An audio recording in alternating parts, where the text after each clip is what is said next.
Now we are talking about acceleration of particle in various cases. Just consider about the motion along the line of greatest slope.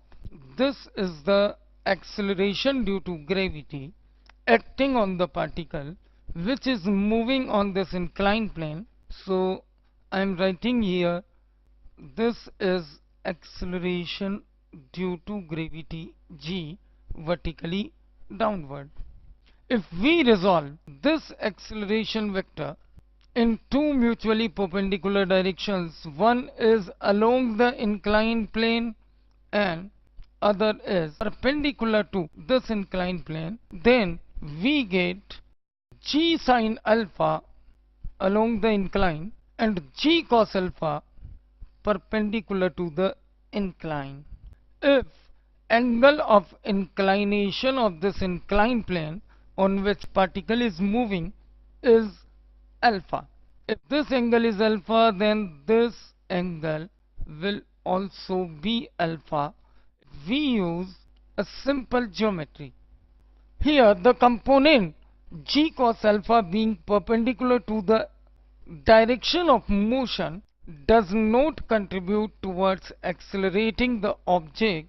So effective acceleration of this particle moving along the line of greatest slope is g sin alpha, which is along the line C to A.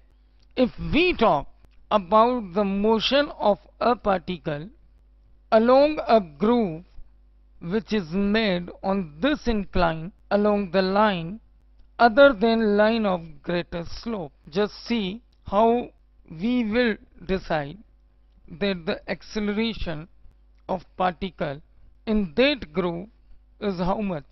Say this is the line of greatest slope on this inclined surface which has angle of inclination alpha.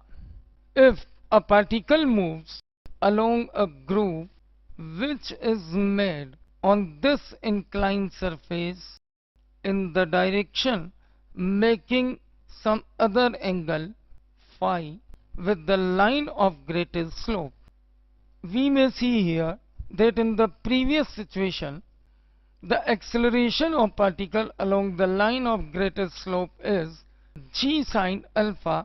So we can say here also acceleration of particle is g sin alpha along this line of greatest slope, but here the groove makes angle phi with this line of greatest slope. So we have to take one component of this g sin alpha along the groove and which will give us acceleration of the particle along this groove. So particle is moving in this groove along this direction.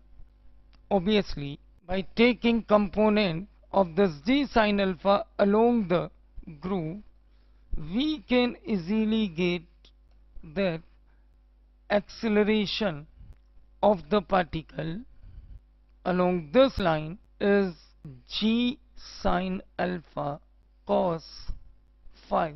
The other component of g sin alpha perpendicular to this groove will not contribute in the motion of the particle. So we have neglected it. We just take acceleration of the particle along the groove to be g sin alpha into cos phi. I think you got it, because this is very much confusing situation, and by taking this component we can easily solve such problems in which we have been given a particle which is sliding inside this frictionless groove.